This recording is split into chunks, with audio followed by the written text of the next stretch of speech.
కష్టం సమాజహితం నేను మీ ప్రవళిక. అందరికీ V3 న్యూస్ ప్రేక్షకులకి, కస్టమర్లకి, అభిమానులకి అందరికీ నూతన సంవత్సర శుభాకాంక్షలు. మీకు కూడా నూతన సంవత్సర శుభాకాంక్షలు. కొత్త సంవత్సరం అంటే అందరు కొత్త కొత్త ఆశలతో ముందుకు వెళ్తుంటారు, కొత్త కొత్త కోరికలు నెరవేరాలని నూతన సంవత్సరంలో అడుగు పెడతారు. మరి అందరి శ్రీరామ్ యాదవ్ గారి మనసులో ఏముంది, ఎలాంటి ఉద్దేశంతో ఈ ఇయర్ ఏం నెరవేర్చుకోవాలని ముందుకు వెళ్తున్నారో ఆయన మాటల్లోనే తెలుసుకుందాం. సార్, పోయినసారి నెరవేరాలి, ఈ ఇయర్ నెరవేరాలని ముందుకు వెళ్తున్నారా? అసలు ఎలాంటి కోరికలు ఉన్నాయి? ఏం లేదు మేడం, నా కోరిక ఒకటి, మహేశ్వరం కాన్సర్లో భారతీయ జనతా పార్టీ జెండా ఎగిరేయడం నా కోరిక. ఇక్కడ ఈ సీటు తోటి తెలంగాణ మా గవర్నమెంట్ రావాలని నా మనసారా నా కోరిక. దాన్ని 2023లో ఆ కోరిక నెరవేరుతుందని నేను నమ్మే హనుమంతుని సాక్షిగా నేను నమ్ముతున్నాను. కోరిక ఓకే, కోరికలు అందరికీ ఉంటాయి, చిన్న పెద్ద అందరికీ ఉంటాయి. నేను ఐఏఎస్ కావాలంటే ఐఏఎస్ కావాలనుకోవడం కంటే కష్టపడడం. సో దానికి మీరు చేసిన కృషి. నేను నిత్యం ప్రజల్లో ఉండడం జరుగుతున్నాను. అదేవిధంగా మీరు ఒకసారి ఆలోచించండి, నేను ప్రజలతో 2018లో ఓడిపోయిన సెకండ్ నుంచి ఈరోజు ప్రజల సమస్యలను చెప్తూ ప్రజలకు ఏమేమి సమస్యలు ఆ సమస్యలు పూర్తి చేయడం, దాని మీద పోరాడడం, దాంతోపాటు కొన్ని పోరాడుతూనే గవర్నమెంట్లో కూడా చలన ఒకటి అధికారులు కొన్నింటిని స్పందించడం, కొన్నింటిని స్పందించినట్టు నటించడం జరుగుతుంది. దాని రాబోయే రోజుల్లో అధికారులు రాగానే అవి ఏమేమి పెండింగ్లో అవి నెరవేర్చేయడం ముందుకు. సమస్యలు అంటారు, సమస్యలు ప్రతి నాయకుడు ప్రభుత్వంలో రాకుండా ప్రతిపక్షాల్లో ఉండటం, ప్రతి ఒక్కరు సమస్యలు ఉంటాయండి. ప్రతిపక్షంలో రాగానే మేము 100% మేము మేనిఫెస్టోలో ఇచ్చినవన్నీ తీర్చామని. నిజంగానే మీ నియోజకవర్గంలో మీరు ప్రతిపక్ష నాయకులు ఉంటారు, మీ ఏమైనా సమస్యలు ఉన్నాయండి? సురేష్ గారు, మీకు ఒక చిన్న మాట చెప్తానండి, చెప్పండి. మీరు ఒకసారి మన్నవల పరిశ్రమ నుంచి మన రింగ్ రోడ్ వరకు, ఇది రేడియో నెంబర్ 26. ఓకే, ఇది 150 ఫీట్ల రోడ్డు. గతంలో మినిస్టర్ గారు ఉన్నప్పుడు చెప్పింది, హోంమంత్రి ఉన్నాడు సబితా ఇంద్రారెడ్డి. ఈ రోజు నెరవేరింది ఒకసారి. ఓకే, ఆ రోజు సబితా ఇంద్రారెడ్డి మినిస్టర్, జయపాల్ రెడ్డి మినిస్టర్ ఉండే, ఆ ఇద్దరు చేయని పని దాని తర్వాత ఏం చేసింది, చేదామనుకులో కూడా టైం అయిపోయింది, నేను మళ్ళీ ఎమ్మెల్యే కావాలి, ఆల్రెడీ టీడీపీ గెలిపించింది కాబట్టి చేయలేకపోయినా, మళ్ళీ నాకు ఓట్లు లేదు నేను చేస్తాను. 2018లో ఒక నాటకం, కపట నాటకం ఆడింది. ఆ కపట నాటకం ఆడిన ఉదాహరణ చెప్తాను సార్. ఈ రోజు కూడా చాలా మంది పేదలు చిన్న చిన్న ప్లాట్లు కొనుక్కుని వాళ్ళు తెలియక కూడా నేను ఎన్నోసార్లు ప్రశ్నించడం జరుగుతుంది. అమ్మ ఒకసారి స్టేట్మెంట్ చేయండి, అది 150 చేయండి, 150 చేయండి, ఒకవేళ 100 ఫీట్లు ఉందా 120 ఫీట్లు, ఒకసారి స్టేట్మెంట్ చేయండి. నిజంగా మీకు స్టేట్మెంట్ ఇచ్చే ఉద్దేశం ఉందా, లేకపోతే ప్రజలు ముంచాలనే ఉద్దేశం ఉందా? మీరు ఏదో తెలుసు, ఇది 150 ఫీట్ల రోడ్డు ఉందో లేదో మీరు ఒకసారి చూడండి, చూస్తే ఐడియా వస్తుంది అది. సో ప్రతిసారి నోరు తెరిస్తే టీఆర్ఎస్ నాయకులు కేంద్రంలో మీ పార్టీ ఉంది, మేము ఇది చేసాం, మేము ఒక పింఛన్ ఇచ్చాం, 2000 పింఛన్ ఇచ్చాం, మీరు 3000 ఇస్తారని చెప్తారా? లేదా మేము చేస్తామని ఎందుకు చెప్పట్లేదు? బదనాం చేయడానికి ఏమైనా కూడా సవాల్ విసురుతున్నారు. దీని ఎలా? సురేష్ గారు, మీరు ఒకసారి చూడండి, ఒడ్లు కొనేది కేంద్రం. ఓకే, ఒడ్లు కొనేది కేంద్రం, దాని మీద గిట్టుబాటు రేట్ ఇచ్చి కొనుక్కుంటుంది కేంద్రం. దాన్ని ఉల్టా ఇచ్చి బియ్యం ఇచ్చేది కదా, 3 రూపాయల కిలో బియ్యం ఇస్తారు కేంద్రం. దాన్ని 2 రూపాయలు కేసీఆర్ గారి, 1 రూపాయి ప్రజాతాన్ని తీసుకున్న రోజు మనం 27 రూపాయలు కేంద్ర ప్రభుత్వం కట్టాం. దానికి కూడా కేసీఆర్ బొమ్మ పెట్టుకొని, కేసీఆర్ తెలంగాణ లోగో పెట్టుకొని పబ్లిక్ సీట్ చేసుకుంటాం. ఈ రోజు ఒకసారి రేషన్ షాప్ లో ఫ్రీ బియ్యం ఇస్తున్నాం. కరోనా వచ్చిన గత 6 నెలల సంది ఇంకా రాబోయే రోజుల్లో ఫ్రీ బియ్యం ఇస్తున్నాం. అంటే ఈ రోజు నరేంద్ర మోడీ గారు ఫోటో పెడతారు, మీరు చెప్తారు కదా కేంద్రం ఏమిస్తుంది. ఇట్లా చెప్పుకుంటా పోతే మీరు ముద్రాలు, వైకుంఠ ధామ, స్ట్రీట్ లైట్, ఇట్లా ఒక 15,000 ఫైనాన్స్, ఈ మధ్యలో 15,000 ఫైనాన్స్ దారి మర్చిపోలేదు. సర్పంచ్ పెద్ద ఎత్తున రాజీనామా చేయడం జరుగుతుంది. ఇది అలా కట్టి కనిపిస్తుంది కదా, అంటే మేము చేసిన విషయం నువ్వు చేసినంత అప్పులో జరిగిపోతుంది. దళిత రాష్ట్రం ఉంది కదా, అప్పుల రాష్ట్రంగా తయారు చేసేది మీరు. సో ఈ మీరందరూ చదవడం ఎలా ఉందంటే దొంగే దొంగ అన్నట్టుగా వాళ్ళు చెప్తున్న సందర్భంలో రాష్ట్రంలో మీ ధనిక రాష్ట్రం మరి ఇలా చేసినట్టు కదా, కేంద్రంలో కూడా 65 సంవత్సరాల నుంచి అయినటువంటిది మోడీ వచ్చినాక చేసినట్టు. దీని అత్తే కోడలే అత్త చందంగా ఉంది. మరి మీలాంటి మేధావులు గుర్తించాలి, మీలాంటి మేధావులు మాట్లాడాలి. మీలాంటి మాట్లాడకపోవడం ప్రాబ్లం కూడా వస్తుంది. ఎందుకంటే మీరు చెప్తే మీరు అన్నట్టు మీలాంటి మేధావులు, మేధా వర్గము, తెలంగాణ గురించి పోరాడిన చాలా మంది యువత వీళ్ళందరూ ఆలోచన యువతకు ఉద్యోగం వచ్చింది అందరూ పెట్టడం ఏ పట్టణంలో 10 మందికి ఉద్యోగం చేస్తాడు. మీరు ఒకసారి బాగా ఆలోచించారు. మన రంగారెడ్డి జిల్లాలో దోపిడీ జరిగినంత ఎక్కడ జరుగుతుంది. పెద్ద ఎత్తున దోపిడీ జరుగుతుంది. స్టిల్ నౌ ఈ రోజు జిహెచ్ఎంసీ మేయర్ మీద పెద్ద ఆరోపణ వస్తుంది. మీరు ఒక్కటిలో 17 మంది మినిస్టర్లలో మినిస్టర్ ఏ మినిస్టర్ కంటే ల్యాండ్ లేదేమో ఒకసారి అడగండి. రంగారెడ్డి జిల్లాలో మినిస్టర్లకు ల్యాండ్ లేదేమో అడగండి. ఎంత పెద్ద ఎత్తున దోపిడీ జరుగుతుందంటే చాలా పెద్ద ఎత్తున దోపిడీ జరుగుతుంది. దీని మీద అక్కడక్కడ కొన్ని పత్రికలు కానీ కొంతమంది మీడియా మిత్రులు కానీ బయటకు తీస్తారు. కానీ దాన్ని అందరూ విధంగా చూస్తారు. దీన్ని రాబోయే భారతీయ జనతా పార్టీ వస్తుంది. వీళ్ళందరూ కట్టేయడం తప్పదు. వీళ్ళు ఎందుకంటే ఒకసారి చూడండి త్రిపులో జీవో ఎత్తేసింది. ఏ ఉద్దేశంతో ఎత్తేసారు? రైతుల ప్రేమతో ఎత్తేసారా? మీరు ఒకసారి రైతులకు ఏ రోజు ప్రేమ లేదు. దీనికి ఉదాహరణ చూడండి. దళిత బంధు ఇస్తుంది. ఎంతమందికి ఇచ్చారు దళిత బంధు? ఎవరికి ఇచ్చారు? మొత్తం వీళ్ళకి ఇస్తామని చెప్పండి. ఈ రోజు నేషనల్ క్లాసెస్ ఎంతమంది దళితులు ఎంతమంది ఇచ్చారు? నిజంగా నీకు సిద్ధార్థ మినిస్టర్ గారు ఒక మంత్రి కదా, ఆ మంత్రి గారు అడుగుతున్నారంటే ఎంతమంది దళితులు ఎంతమందికి ఇచ్చారు? సో వాళ్ళు ఏమంటారు, మేము 10 మందికే ఇవ్వచ్చు, మరి బీజేపీ కేంద్రంలో 20 మందికి ఏమైనా ఇస్తుందా అని అంటారు. నేను అదే చెప్తాను సార్. మా గవర్నమెంట్ స్టేట్ గవర్నమెంట్ ఇచ్చిన దాన్ని ఏ విధంగా మేము ఇంప్లిమెంట్ చేయాలి, దాన్ని ఏ విధంగా ఇంకా ముందుకు తీసుకోవాలని చూస్తాం. నేనే మాట ఏంటి మాట తప్ప. మీరు దళితులను ముఖ్యమంత్రి చేస్తాం చేసినా మేడం నరుకురా అని కాకపోయే మాటలు చెప్పేది. 3 ఎకరాల భూమి ఇస్తాను ఇచ్చినా ఎక్కడ 3 ఎకరాల భూమి ఇచ్చినా అసెంబ్లీకి చెప్పాడు కదా. అసెంబ్లీలో కేసీఆర్ డైరెక్ట్ వచ్చేసి ఇది ముగిసిన చరిత్ర, ఇది ముగిసిన 3 ఎకరాల గురించి ఈ సీఎం గురించి అయిపోయింది, ప్రతిపక్షాలు అది తప్పించి ఇవ్వండి. కాళేశ్వరానికి ఏమన్నా జాతీయంగా తీసుకొస్తారా, లేకపోతే ఇక్కడ నవోదయ స్కూల్స్ ఏమైనా తెప్పిస్తారా, లేకపోతే ఎయిమ్స్ ఏమైనా ఇస్తారా, లేకపోతే గింత ఇవ్వండి అని చెప్పేటటువంటి సత్తా లేదు భారతీయ జనతా పార్టీ గెలిచినటువంటి ఎంపీలు. కానీ కేటీఆర్, హరీష్ రావు, కవిత నోరు తెచ్చారు. భారతీయ జనతా పార్టీ నాయకులు పేరు కూర్చున్నట్టు ఎందుకు ఉంటుంది ఈ విషయం పైన? కాళేశ్వరం పేరు మీద వేల కోట్లు. సురేష్ గారు మీకు ఒక విషయం చెప్తారు. కేంద్రం ఏమేమి ఇచ్చిందో సంక్రాంతి లోపల మా కిషన్ రెడ్డి గారు ఒక ప్రజెంటేషన్ చేస్తాడు. మీరు 15 రోజులు ఒకేలాంటి కేంద్రం ఏమి నిధులు ఇచ్చింది, ఎక్కడెక్కడ దేనికి ఇచ్చినాం మొత్తం ప్రజెంటేషన్ చేస్తుండ్రు. దాన్ని మొత్తం పబ్లిక్ తీసుకొస్తున్నాం. దాంతో పాటు మీరు ఇచ్చిన ఏం లేదండి, మీరు ఎక్కడ ఇచ్చారు ఏమి ఇయ్యకనే అప్పులు కట్టలేక ఈ రోజు జీతాలు రాకుండా ఉంది. ఒకప్పుడు నిజంగా నాకు చిన్నగా వస్తుంది, మనం చిన్నగా వస్తుంది. అక్కడ పిల్లలు ఇవ్వాలని గవర్నమెంట్ జాబ్ లోకి ఇస్తే హాయిగా కొత్తారండి. ఇవాళ పిల్లలు ఇవ్వాలని గవర్నమెంట్ జాబ్ లోకి ఇస్తలేదు.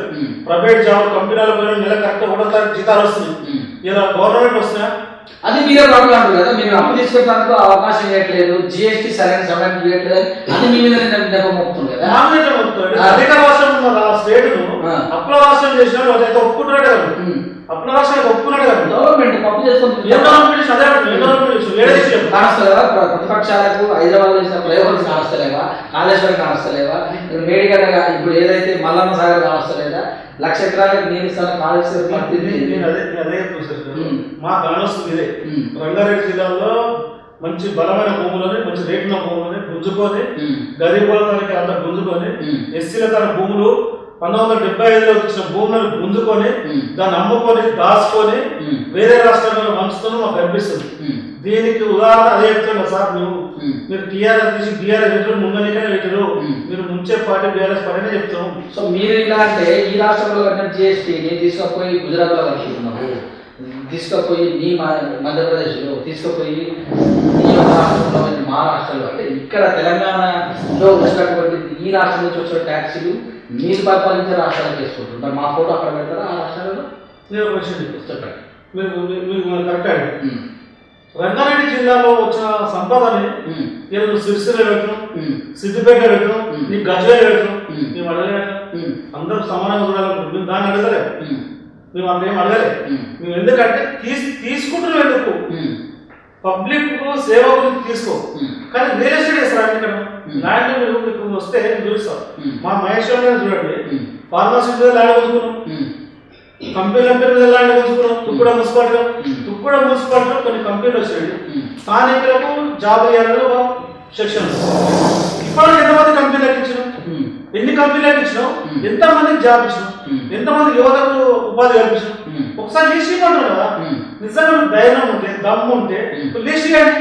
అయ్యో మీకు వచ్చింది తెలంగాణ ఏర్పడడానికి ఇది వచ్చింది నేను 2018 తర్వాత మినిస్టర్ అయ్యాక నేను బలమైన మినిస్టర్ అనుకుంటున్నావు కదా నువ్వు ఆమెకు ఇవ్వాలని అయ్యో నా కాన్సెస్ ఇంతమంది ఇంత ల్యాండ్ తీసుకున్నా ఇంత గుంజుకున్నా ఇంత దాస్తున్నా నువ్వు ఇంత ఇచ్చినా మీరు ఇక్కడ ఉన్న ప్రజల మీద ప్రేమ కాదు ఇక్కడ ఉన్న భూముల మీద ప్రేమ మీకు ఇక్కడ దోసుకోవాలనే ప్రేమ ఇక్కడ దీన్ని ముంచాలనే ప్రేమ ప్రజెంట్ మినిస్టర్ 100% నిరూపిస్తారా 100% నేను రెడీ ఉంది అంటే ఏ రకంగా మీరు నిరుపేట ఆరోపణ చేయడం వరకైనా నిరూపిస్తాను ఆమె టైం చెప్పాలని ఆమె ఏ టైం చెప్తా ఆ టైంకి వస్తా నేను ఆధారాలతో వస్తాను ఎక్కడెక్కడ భూములు గుంజుకున్నాం ఎక్కడెక్కడ ఏమేమి కంపెనీలు ఇచ్చినాం ఎక్కడెక్కడ ఎంతమంది జాబ్ ఇచ్చినావు చెప్పండి నేను చూపిస్తాను నువ్వు ల్యాండ్ ఎంత తీసుకున్నావు ఏ కంపెనీ కట్టాలెట్టావు మీరెంత దోషులు నీ బినామీ ఎంత దోషులు నీ త్రిపుల్ జీవోలు ఎంత ఉంది వాటర్ ఇవన్నీ తీస్తాను త్రిపుల్ జీవోలో మీ కొండ విశ్వేశ్వరరెడ్డి భూములు ఎక్కువగా ఉన్నాయని కూడా అది కూడా టాకానికి కొండ విశ్వేశ్వరరెడ్డి ఉన్నా సరే అమర శ్రీరామ్ ఉన్నా సరే సురేష్ ఉన్నా బయట పెట్టి ఎంత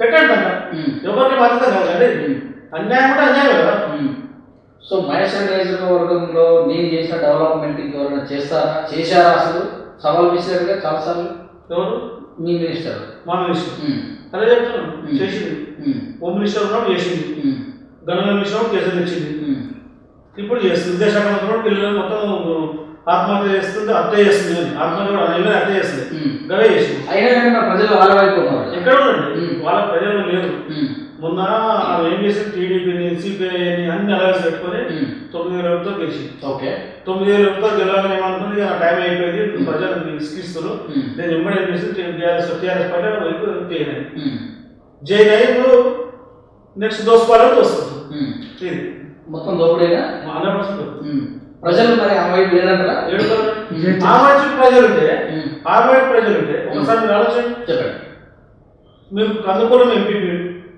8 డివిజన్ కందుకూరు ఎంపీపీ మేము తుక్కుడులో చైర్మన్ మేము సరునాథ కార్పొరేటర్ మేము ఆర్కేపురం కార్పొరేటర్ 8కి 4 గెలిచాం ఆమె 4 గెలిచిన 2 ఉన్నాయి ఒక ఎంపీపీ వచ్చి మహేష్ ఉంది ఒక మేయర్ వచ్చి మన మీద పెట్టు అందులో బీజేపీ వాళ్ళ పంచాయతీ లేదు వరదలు వచ్చి బురదలో కమలం వచ్చింది అంటున్నారు బురదలకే కమలం వెళ్తారు అదే బురదలో కమలం వచ్చింది కానీ బీజేపీ వాళ్ళు అంటే వరద ప్రభావమే అని చెప్పుకొచ్చారు అది తెలుస్తుంది నువ్వు రాజీనామా చేయరా హుజూరాబాద్ లో రాజీనామా చేసి ఎలక్షన్కి వచ్చింది నిజంగా నీకు ప్రజల మీద నమ్మకం ఉంటే నీ మీద నీకు విశ్వాసం ఉంటే నువ్వు రాజీనామా చేసి ఎలక్షన్ రాజగోపాల్ రెడ్డి అదే మాట రాజగోపాల్ రాజీనామా చేసిండు రాజగోపాల్ రాజీనామా చేసిండు ఒక ఎలక్షన్ కి వచ్చిండు ఓటర్ గెలుపు కామన్ రికగ్నేషన్ చేసినది ప్రజలకు తెలుసు మీకు తెలుసు మాకు తెలుసు ఇది రావడమే గెలుపు నాకు తెలిసి మాట మాట్లాడరు కదా ప్రజలు ఈ రోజు ఒక మాట్లాడరు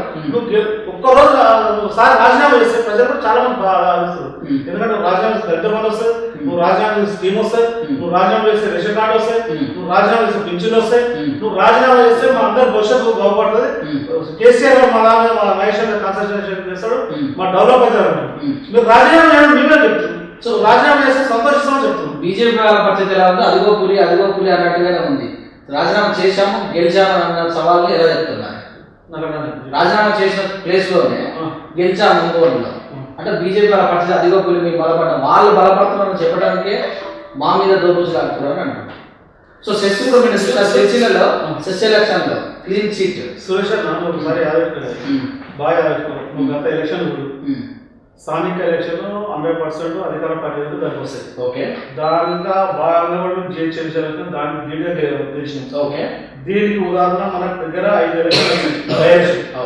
5 ఎలక్షన్ వస్తే 2 ఎలక్షన్ మేము గెలిచాము మా బలం ఎంతో చూడండి అది బీజేపీ పార్టీ 2 గెలిచిందంటే ఒక సీట్లు 3 సీట్లు దేశంలో ఉప బీజేపీ ఓడిపోయింది కదా ఎక్కడ ఓడిపోయింది గెలిచిన అదే గెలిచే కలిపేది ఓడిపోయే అనిపిస్తుంది బాగా పనిచేస్తే మొత్తం గెలవాలి 100% చిన్న మైనస్ కూడా ఓడిపోతుంది ఆ మైనస్ అదే చెప్తున్నాను మినిస్టర్ గారు నువ్వు మంచి పని చేసిన తల్లి నువ్వు మంచి చేసిన చెప్పుకుంటావు కదా నువ్వు రాజీనామా చేయి నువ్వు రాజీనామా చేస్తే తెలుస్తుంది కదా నువ్వు అదే నువ్వు మంచిగా చేసిన చెప్తున్నావు నువ్వు రాజీనామా చేస్తే తెలుస్తుంది విద్యాశాఖ అయిన తర్వాత 1200 వరకు గురుకుల కళాశాల తీసుకురావడం మెరుగైన ఇప్పించటము టాయిలెట్స్ కట్టించడము గ్రౌండ్ చేయటము మహిళలకు ఎవరైతే అమ్మాయిలు ఉంటారో వాళ్ళకి శానిటైజర్ ఇప్పించడం చేసినటువంటి ఘనత మాదని చెప్పుకుంటే సవితా ఇంద్రారెడ్డి గారు మహిళల గురించి మన పిల్లలు బయటకు వచ్చి సరునాథ్ కార్పొరేషన్ లో టాబ్లెట్ వేసుకుంటామని చెప్పుతుంటే ఒక సిగ్గు సైడ్ అనిపిస్తుంది. ఒక మహిళ మీద మీరు మాట్లాడాలంటే కొంచెం మాకు సంస్కారం అడ్డం వస్తుంది. నిజంగా ఒక మహిళగా ఉండి ఒక మహిళల బాధ తెలుసుకోలేకపోతున్నాం, ఒక స్టూడెంట్ తెలుసుకోవడం. నువ్వు రాష్ట్రానికి మంత్రివి, కాన్సెన్స్ లోనే నువ్వు చేసుకోలేకపోతున్నావు, రాష్ట్రానికి ఏం చేస్తావు? మీరు గురుకుల పాఠశాల 3 రోజుల కింద ఉదాహరణ 3 రోజుల కింద మన పల్లరాజేశ్వరి గారి గురుకుల పాఠశాలలో ఒక అబ్బాయి సూసైడ్ చేసుకుంటుంటే గుర్తు సపోర్ట్ పోలీసులు వేసి సెటిల్మెంట్ చేసిన ఘనత ఇది. వాళ్ళ తల్లిదండ్రులు పిలిచి బెదిరించి మీ గవర్నమెంట్ ఆఫీస్ అని చెప్పి 50,000 రూపాయలు చేత పెట్టి పంపించినాం. నీ ఘనత అది. విద్యాశాఖ మంత్రి గత మంచి పని చేస్తుంది. సంతోషం తల్లి, విద్యాశాఖ మంత్రిగా నువ్వు చాలా ఎలిగేస్తున్నావు, మా విద్యని చాలా బలోపేతం చేసినావు. నువ్వు ఏ విధంగా బలోపేతం చేసినావు ప్రజలు మొత్తం గ్రహిస్తారు. ఒక్కసారి నిజంగా చూడండి సురేష్ మీరు విద్యాశాఖ మంత్రిగా ఎంతమంది పిల్లలని ప్రాణాలు ఓడగొడుతూ ఈ ప్రాణాలన్నిటికీ సబితా ఇంద్రారెడ్డి గారి హత్య, ఇది సబితా ఇంద్రారెడ్డి గారి హత్య, ముమ్మాడికి హత్య. నేను నిజంగా అందుకనే చెప్తున్నాను, శాతం అయితే ఎక్కడన్నా చెప్పండి, ఏ స్టేజ్ నుంచి సరే చెప్పండి, మీరు వచ్చి చర్చించిన రెడీ. ఆమెకు శాతం అయితే చెప్పండి. కల్లుబోలు మాటలు చెప్పి ఎంఐఎం లోతుగా మాట్లాడుకుని ఎంఐఎంతో లోపైతే ఒప్పందంతో నువ్వు ఎంఐఎంతో చూసుకొని అవుతావు. నీకు ఎంఐఎంఏ కర్రగా శాతం రోజులు దగ్గర వస్తాయి బీఆర్ఎస్ పార్టీ. మేము వచ్చినాక మంచి విద్య అందిస్తున్నాము, సన్నటి బియ్యం పెడుతున్నాము పిల్లలకు, ఉదయం పూట గుడ్డు కావాల్సిన విటమిన్స్ అన్ని పెడుతున్నాం అని చెప్తున్నారు.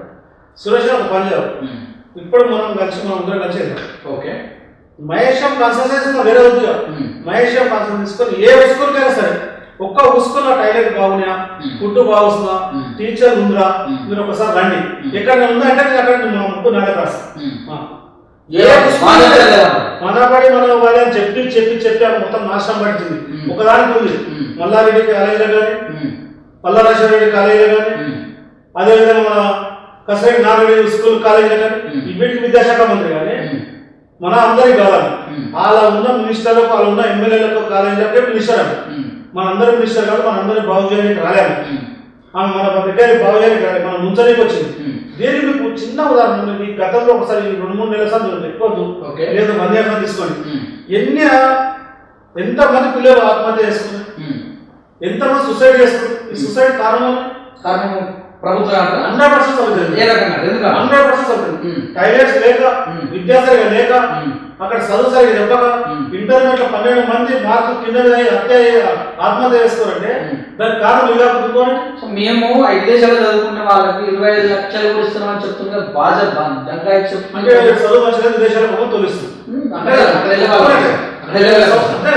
అంటే చదువు మంచి లేదు, మంచిగా చెప్తారేమో, మన కంపెనీలు లేవు, మీరు బయటకు కూడా తోలిస్తాడు. దాన్ని ఒప్పుకున్నాడే కదా. బయట దేశంలో చదువుకునే వాళ్ళు 1 లక్షల మంది ఉన్నారు. లక్షల మంది ఉందరు. మన తానే పొందడం రాలేదు కదా. మన దగ్గరికి వలస అందరం తీసుకొస్తాం, బొగ్గుబాయి బడిబాయి అని చెప్పినాము కదా, అందరం తీసుకొచ్చి ఇండియా వస్తున్నాను.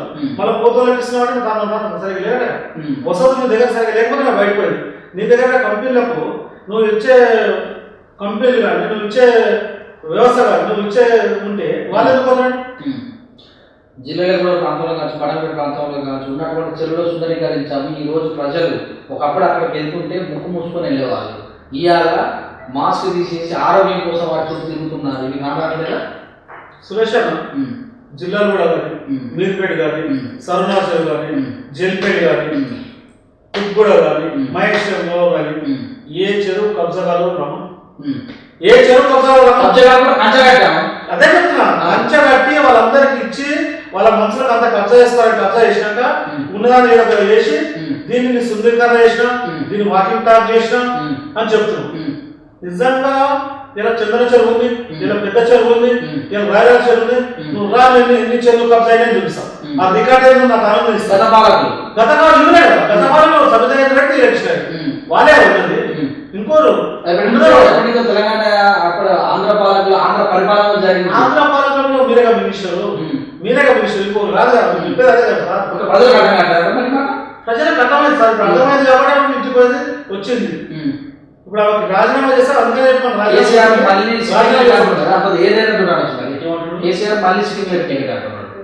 సిటీలో ఇస్తుంది ఆయన గోళం తెచ్చుకొని అది ఉండాలని కోరుకుంటున్నాం. సబితా ఇంద్రారెడ్డి గారు ఉండాలి, ఆమె మీద భారతీయ జనతా పార్టీ ఫైట్ చేయాలి, ఆమె మీద భారతీయ జనతా పార్టీ సత్తైనా చూడాలని వస్తుంది. మీ నియోజకవర్గ ప్రజలు మినిస్టర్ వదులుకుంటారా? 100% వదిలేసుకున్న విషయం ఆమె కూడా తెలుసు, వదిలేసుకున్నాను. వదిలేసుకుని ఆ ఎమ్మెల్యే వదిలేసుకున్నారని తెలిస్తేనే ఆ ఎంఐఎం కోటలో పోయి ఎంఐఎం కోటలో వచ్చిన మినిస్టర్. సో ఏదైనా కానీ నియోజకవర్గంలో మినిస్టర్ ఉందంటే ప్రజలకు అదృష్టం అంటారుగా. ఎవరికి అదృష్టం? ఆమెకు అదృష్టం. అంటే కదా పనులు చేస్తాను కాలేజీలకు ఉంది కాబట్టి ఆమెకు అదృష్టం. అంతే. భూములు గుంజుకుడు కాబట్టి ఆమెకు అదృష్టం. ఆ రియల్ ఎస్టేట్ చేసుకుని భూములకు గుంజుకుని రియల్ ఎస్టేట్ చేస్తున్నారు ఆమెకు అదృష్టం. ఎక్కడైనా చూసాం ల్యాండ్ లేకపోతే ప్రజలకు ఏమైనా ల్యాండ్ అవసరం ఉంటే ఏమైనా కంపెనీలకు అవసరం ఉంటే దాన్ని తీసుకొని అక్కడ ఉపాధి కల్పిస్తారు ల్యాండ్ ఇస్తారు. కానీ భూమి తీసుకొని రియల్ ఎస్టేట్ చేయడం భూములు అందరూ ఇస్తావు. నా తాత ముత్తాతల నుంచి తీసుకున్న భూములను మేము దున్నుకొని బతికే భూములను దాన్ని తీసుకొని మాకు పింఛన్ ఇస్తాం. సార్ మీరు ప్రైవేటీకరణ దేశంలో ప్రతిదీ ప్రైవేటీకరణ చేస్తున్నారుగా. ఎక్కడ వచ్చింది ఎక్కడ వల్ల మీదకి డైవర్ట్ చేయడే చేస్తాం. మీరు కూడా ఆలోచించాలి. ఇప్పుడు రైతు బంద్ చేస్తాం. ఎవరికైనా 2 ఎకరాలు 5 ఎకరాలు 10 ఎకరాలు ఎక్కువ లేకపోతే 15 ఎకరాలు ప్రతిపక్షాలకు మాట్లాడేది అంతే కదా. అందరికీ 400 ఎకరాల చేసుకోవడం కదా. 100 ఎకరాల చేసుకోవడం ఏమొస్తుంది? కోట్ల రూపాయలు ఇచ్చుకోవడం పోయి అంటే ఉద్దేశం గరీబ్ ఉండాలి, గరీబ్ ఉండాలి, 100 కోట్లు తీసుకొని పోవాలి. తీసుకుంటాం డబ్బులు ఇస్తే తప్పే ఉంది. రిటర్న్ ఇస్తే ప్రభుత్వం సాగు చేయని భూములకు రైతు పండిస్తారా? మీరు రైతు పండిస్తారా? రైతు బంధు భూములు 100 ఎకరాలు ఇస్తారా? అన్ని సాగులకు ఇస్తారా? తక్కువ అన్నాం. ఎందుకంటే అర్థం ఇస్తుంది. ఈ గరీబ్ ఇస్తావు 2 ఎకరాలు 3 ఎకరాలు 5,000 10,000 ఇస్తావు. ఇస్తే ఊళ్ళో కిరాణా షాప్ కంటే ఎక్కువ బెడ్ షాప్ ఓపెన్ చేస్తావు. కిరాణా షాప్ కంటే ఎక్కువ బెడ్ షాప్ ఉంది. ఒక్క బెడ్ షాప్ అనేది నువ్వు మూసేసిన కారణం ఎక్సైజ్ శాఖ మంత్రులు ఉంటే ఎక్సైజ్ శాఖ వాళ్ళు వచ్చి మనం దాడి చేయవచ్చు, మందంతో పట్టుకోవచ్చు. ఇప్పుడు ఓపెన్ చేయమని అలే విలేజ్లకు వచ్చి ఎక్సైజ్ శాఖ వచ్చి షాపులు లేమని చెప్తారు. అంటే మీరు ఎంత ఒక్కొక్క యువత ఎంత పెద్ద కరాలు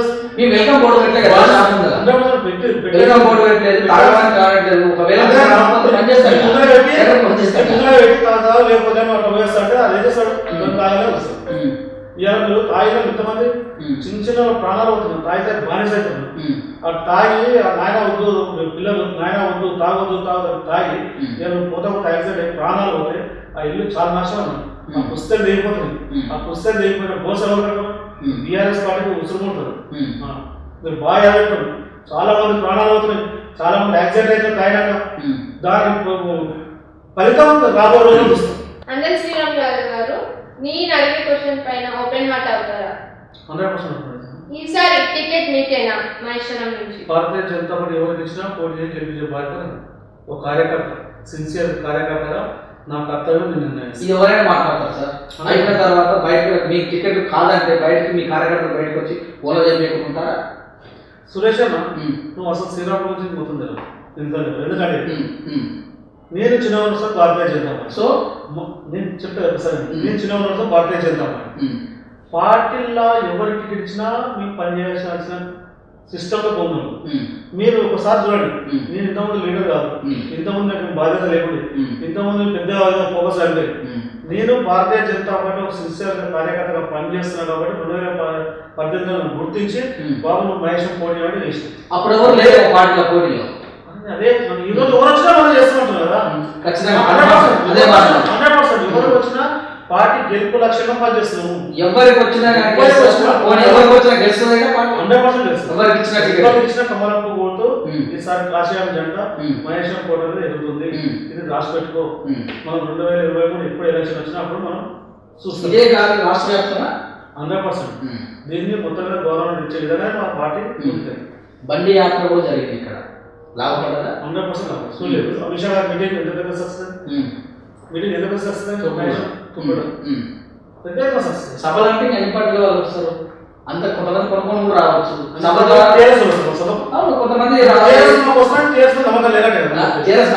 వచ్చే ప్రజలు ఇప్పుడు టీఆర్ఎస్ ఓటేసిన వాళ్ళు కావచ్చు, భారతీయ జనతా పార్టీ నమ్మకం ఉంది సార్. అదే చెప్తున్నాం. 5 ఎలక్షన్ వల్ల మేము 2 గెలిచినాం. అధికార పార్టీ ఉంటే 2 ఎలక్షన్ అర్థం చేస్తుంది. ఆ 2 కూడా అధికార పార్టీ గెలుచుకున్నాం. బీఆర్ఎస్ పార్టీ సీట్లు గెలుచుకున్నాం. మా సీట్ ఏం ఓడిపోదు, మా సీట్ ఏం కోల్పోదు. 2018లో మీకు టికెట్ వచ్చింది, కానీ థర్డ్ ప్లేస్ లోకి వచ్చారు. బాగా తెగినారు, చాలా కష్టపడ్డారు కూడా. మరి ఆ థర్డ్ ప్లేస్ రావడానికి కారణాలు వెతికారా?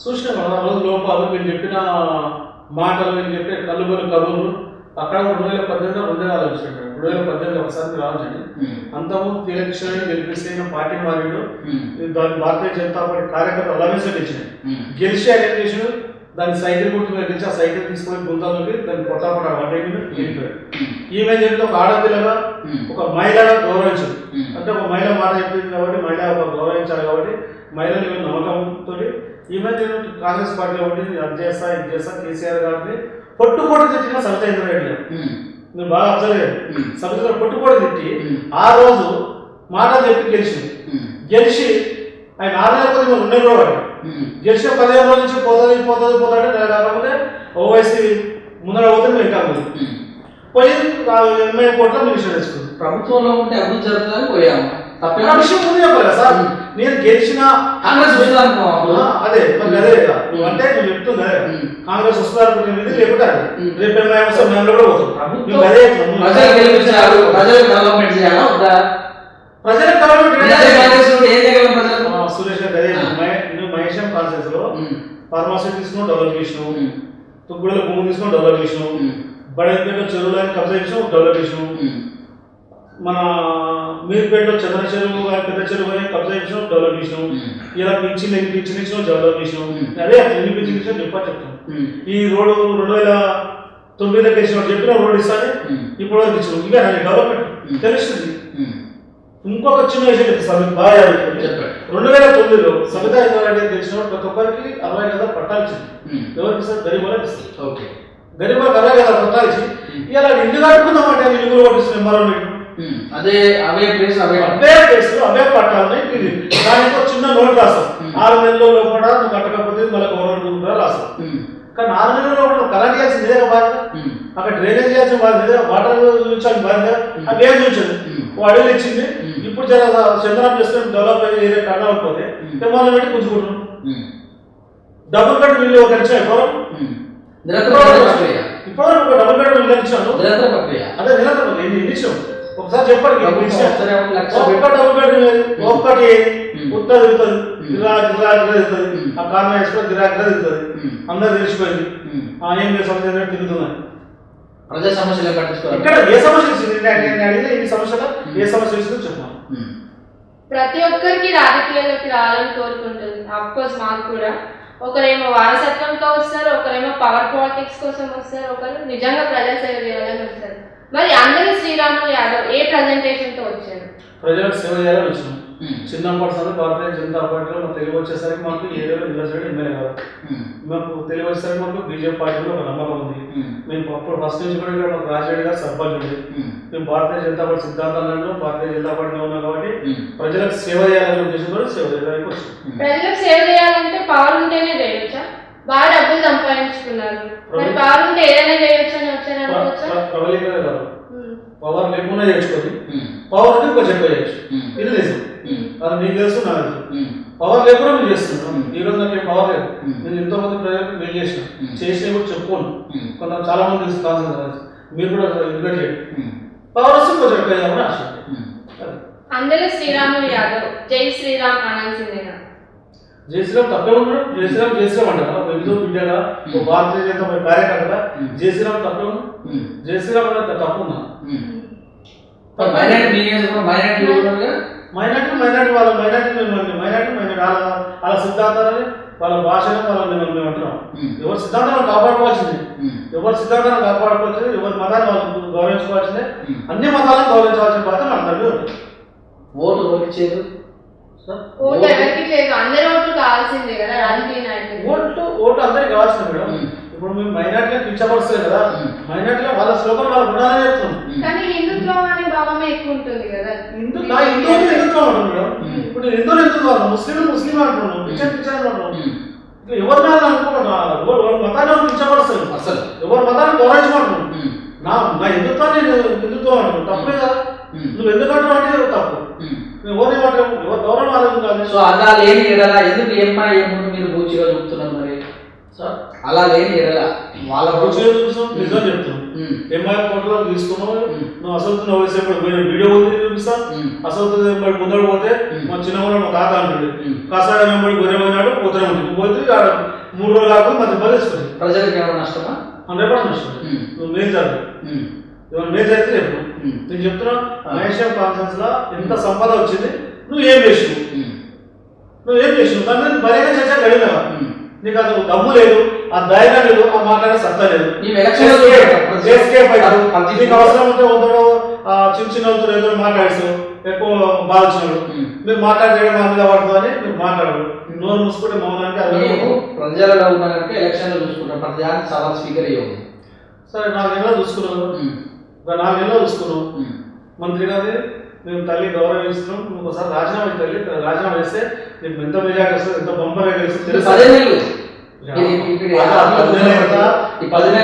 మాకు డెవలప్ అవుతుంది మనం ముందు పోతే అందరికి స్కీమ్స్ వచ్చినాయి ఇక్కడ కూడా వస్తాయి 10 నెలల్లో బీజేపీ వాళ్ళకి తెలిసిన ఆపుతుంది ఇదే 100% తెలిసింది చేసేసి ఎలక్షన్లో కానీ హుజూరాబాద్ కానీ దుబ్బాకలో కానీ బీజేపీ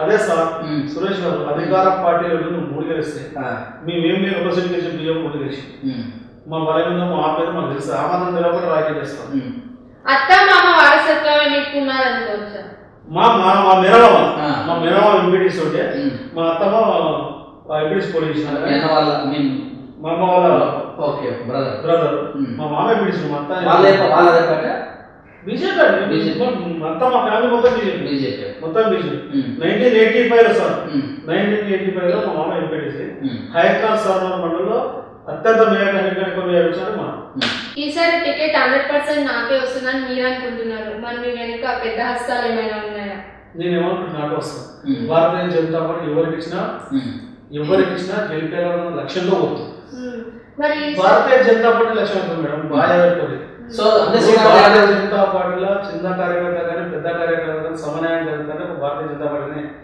గెలిచినా ఓడినా పార్టీని పట్టుకుని ఓన్లీ భారతీయ జనతా పార్టీ ఉంటుంది ఇది నిజం గెలుపుకున్నాం కాదా అందరు శ్రీరామ్ యాదవ్ ఈ మహేశ్వరంలో నాకు నేను గెలిపాను కూడా సార్ నేను గెలుస్తున్నాను అనుకుంటా నాకు నేనే పెద్దగలిగిన అనుకుంటా దాంట్లో తప్పలేదు విశ్వాసంతో నాకేం ఎలాంటి లేదు కానీ పార్టీ గుర్తిస్తుంది పార్టీ గుర్తించి ఇచ్చినప్పుడు తీసుకోవాలి అతిగా ఆశపడాలి భారతీయ జనతా పార్టీల కార్యకర్త ఎప్పుడు అతిగా ఆశపడి అతిగా ప్రవర్తించడం ఉండదు పార్టీ పని చేసుకోవడం కూడా మా లక్ష్యం సో మీరు పార్టీ పని చేసుకోవడం పోతా అంటారు పార్టీ పనిచేసుకుంటూ పోయిన గొంగడి మనోహర్ రెడ్డి ఇక్కడ మునుగోడులో ఆయన మిగిలింది ఏంటి లాస్ట్ గొంగడి మనోహర్ మంచి స్థానం ఉంటుంది టికెట్ గతంలో పోటీ చేశారు 2-3 సార్లు కదా రాజగోపాల్ రెడ్డి లాంటి వాళ్ళు వస్తే పక్కకు తప్పించారు గొంగడి మనోహర్ స్టేట్మెంట్ ఇస్తారు అదే భారతీయ జనతా పార్టీ కార్యకర్త నిబంధన అదే మీకు అదే గొంగడి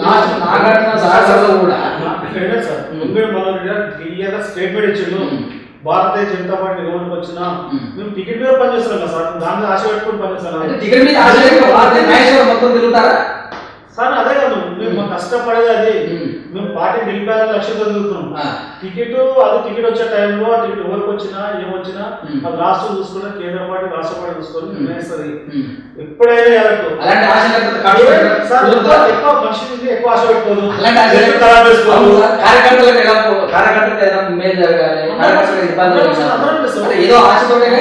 రేపు సురేష్ వచ్చి మా భారతీయ జనతా పార్టీ టికెట్ తీసుకున్నా సురేష్ గెలిచినా మేము అందరం పనిచేస్తున్నాం అంటే పారాషూట్ టికెట్ అవకాశం ఉంటుందా పారాషూట్ ఎవరు భారతీయ జనతా పార్టీ ఐటీలకు ఇచ్చారు లీడర్కి ఇచ్చి లాస్ట్ దుబాయ్ ఎలక్షన్ తర్వాత అంతమందికి ఇచ్చారు ఇప్పుడు అంతమంది కూడా వచ్చిన పారాషూట్ ముందే వచ్చారు ఇంకా 23 దాకా ఎలక్షన్ చాలా మంది వచ్చారు పారాషూట్ వేసుకొని ఎవరు ఎలక్షన్ జనరల్ ఎలక్షన్ 5 రోజులు 2 రోజులు ముందుకు వచ్చినా చెప్పారు వీళ్ళు అధికార పార్టీ కానీ వచ్చినారు అంటే వీళ్ళు అధికార పార్టీ ఎదిరించి వచ్చినారు వాళ్ళు పారాషూట్ వేసుకున్నారు అంతే కదా వాళ్ళ పార్టీ గురించి వచ్చిన పరిస్థితి హుజూరాబాద్లో కావచ్చు సార్ అదే సార్ పారాషూట్ వేసుకున్నారు అక్కడ జరుగుతున్న అవినీతి మీద అక్కడ జరుగుతున్న అన్యాయాల మీద పోరాడమైతే ఒక స్టేజ్ కావాలి కాబట్టి భారతీయ జనతా పార్టీ బలగాలను వచ్చింది.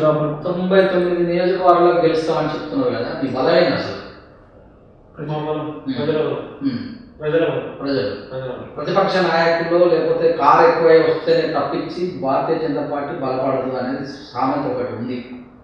అది రూమర్స్, అది టీఆర్ఎస్ పార్టీ రూమర్ చేస్తుంది కావాలని. ఎందుకంటే లేని చెప్పలేదు.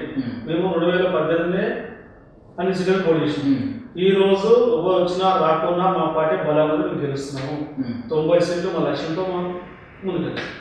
చాప కింద నీళ్ళ వెళ్తూ వాళ్ళ పని వాళ్ళు చేసుకుంటున్నారు. కానీ ఈసారి దేవేందర్ గౌడ్ వారసునికి టికెట్ అని తెరపైకి వస్తుంది. మరి దీన్ని ఎలా చూడొచ్చు అంటారు? ఎవరు అడిగినా తప్పేం మేడం. దేవేందర్ గారు అడగవచ్చు, నువ్వు అడగవచ్చు, నేను అడగవచ్చు, సోషల్ అడగవచ్చు, ఇంకో సామాన్య కార్యకర్తలు. టికెట్కి ఏముంది మేడం? టికెట్ల గురించి మర్చిపోయి మా పని లక్ష్యం ఫస్ట్. ఎవరు వచ్చినా ఎవరు అడిగినా తప్పు లేదు. ఎవరైనా అడగదు, సామాన్య కార్యకర్తలు కూడా అడగచ్చు. అడగడానికి ఇప్పుడు మామూలు కార్యకర్త కూడా అడగచ్చు. ప్రజలు చూస్తారు, పార్టీ చూస్తారు, అది ఎవరికి అవసరం వాళ్ళకి ఇస్తారు. ప్రజలు చూడరా ఎవరు ఏం చేస్తారు ఏం కాదు. ఇప్పుడు ప్రాజెక్ట్ ఎంపాల్ చేసి శ్రీరామ్ ఎంపాల్ చేసాడు, సురేష్ ఎంపాల్ చేసాడు. మీరు చూసారు పార్టీ కూడా చూస్తుంది. సూచిస్తారు మీరు కావాలని చూస్తారు. శ్రీరామ్ యాదవ్ ఎవరి బ్యాచ్? బండి సంజయ్, కిషన్ రెడ్డి, ఇంకెవరన్నా ఉన్నారా? భారతీయ జనతా పార్టీ నరేంద్ర మోడీ గారి పార్టీ. నరేంద్ర మోడీ గారి ఆధ్వర్యంలో మేము ముందుకెళ్తాం. తెలంగాణలో గవర్నమెంట్ ఫామ్ చేయడం కోసం బీజేపీ పార్టీ ప్రజలపైన ఫోకస్ అంటే ప్రతిపక్షాల వైపు చూడడం, అటు ఈడీ దాడులపైన ఫోకస్ చేయడమే ఎక్కువ ఉందని అంటున్నారు. మరి దీన్ని ఎలా చూడాలి? ఈడీ మీద మనం ఫోకస్ చేస్తున్నాం. ఈడీ దాడులు చేపిస్తున్నారు. సీఎం కూతురు మీద కూడా చేయించారు. అదే ప్రాబ్లం. అదే ఎవరి పని చేసుకుని ఎవరి పని చేస్తున్నారు. మా పని మేము చేసుకోవచ్చు. మా పాదయాత్ర, మా ప్రజలకు పోవడం మా పని కానీ ఈ ఏడీల జోలికి మేము పోము. అదే అధికారంలో ఉండే పార్టీ మొన్న ఎన్నిసి సిట్ అని వేసుకోరు. దానికి ఏమొచ్చినా మీరు చూసుకోవట్ల. ఇప్పుడు సిబిఐ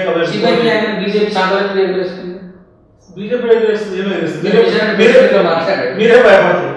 అది కోర్టు భయపడి మీరే భయపడవచ్చు. ఎక్కడ మమ్మల్ని పిలుస్తారు, ఎక్కడ మాట్లాడుతుంటే అధికారం మనమున్నా ఇంకోరున్నా అది అధికారం చేయాల్సిన అధికారం చేస్తారు సార్. సో మొత్తం మీద బిల్కుల్ మహేశ్వర్ 100% మీరు ఏం చేస్తారు ప్రజలకు? మేము ఈ సమస్యలన్నీ గుర్తిస్తాం. ప్రజల దగ్గరికి ఆల్రెడీ మేము కొన్ని చెప్పినాం, అవన్నీ రాసుకుంటున్నాం. అవన్నీ మేము రాగానే మేము అన్నిటికీ ఒకసారి మేనిఫెస్టో చేసి దాన్ని విడుదల చేసి అది చేసే విధంగా ఉంటుంది. మీరు వస్తే పింఛన్లు ఎత్తేస్తారు, ఉచితాలు వదిలేస్తారు అన్నట్టు రాకుండా సురేష్ గారు మీకు బాగా ఎక్కడైనా ఎవరైనా పింఛన్ ఎత్తేస్తామంటే చెప్పండి. ఎవరైనా స్కీమ్ ఏదైనా ఎత్తేస్తామని చెప్తే చెప్పండి. ఇంకా మేము అలాగే విద్య, వైద్యం, రేషన్ కార్డులో గరీబులు ప్రతి ఒక్కరికి ఫ్రీ ఇచ్చే విధంగా మా బండి సంజయ్ గారు అనౌన్స్ చేశారు. దాని విధంగా ఉంది. గుజరాత్లో గులాం ఏం కదా మీరు అనుకునే కదా సార్, భారతీయ జనతా పార్టీ కానీ కాదు, ప్రపంచ దేశాలు మన వైపు చూస్తుంటే మీరు గులాబీ అని మాట్లాడుతున్నారు. సో పల్లెలు చాలా మోసుకుంటారు. మోడీని గద్దె దించుతాం, బీఆర్ఎస్ పై తీసుకుంటాం అంటారు కదా, భయపడుతున్నారా? మరి భయపడుతున్నారు తెలుస్తారు. ఇంతకుముందు ఆంధ్రలో సరే అయింది, ఒక పెద్ద మనిషి అట్లా చేసి ఈసారి లైన్ పోతుంది. క్లియర్ కట్ కనిపిస్తుంది. మేము ఎట్లా అంటున్నాం, కేటీఆర్ మోడీ నా వెంటుక కూడా వీకలేదు అంటున్నారు. తెలుస్తుంది, దానికి తెలుస్తుంది. మేము ఎన్నికలకి వీకాలి, మాకు పని మా కార్యకర్తలు వాసుకోవాలి. ఆయన ఎన్నికలకే వారణాసి కూడా కట్ చేస్తారు. So once again happy new year. మీరు అనుకున్నది రీసెర్చ్ జరగాలని మా టీం తరఫున ప్రజలకు ఏం చెప్తారు? ప్రజలందరూ 2023 సుఖ సంతోషంతో ఉండాలని, అదేవిధంగా మహేశ్వరం కాన్ఫరెన్స్లో ప్రజలంతా మేలు జరగాలని, రాబోయే రోజులు మీరు అనుకున్న పార్టీ అధికారం కోసం మీరు అనుకున్న అభ్యర్థి ఎమ్మెల్యేగా గెలుస్తారని ప్రజలందరూ చెప్తూ మహేశ్వరం ప్రజలకు పేరు పేరు నూతన శుభాకాంక్షలు చెప్తూ సెలవు. Thank you sir, thank you very much. ఇదంటే మరి ఈరోజు భారతీయ జనతా పార్టీ మహేశ్వరం నియోజకవర్గ కంటెస్టెడ్ ఎమ్మెల్యే అద్దెల శ్రీరామ్ యాదవ్ గారితో మరి నూతన సంవత్సరం కొత్త విధంగా భారతీయ జనతా పార్టీ యొక్క విషయాలు, ఇక్కడ జరుగుతున్నటువంటి మరి ఏవైతే అంశాలు ఉన్నాయో ప్రతిపక్షాలు కావచ్చు, ప్రభుత్వం చేసిన అంశాలు కులంకషంగా వారితో చర్చించాం. మరొక అంశంతో మరొకసారి మీ ముందుకు వస్తాం. అందరూ చూస్తున్న ప్రవళికతో మీ సురేష్ చంద్రు. నమస్తే.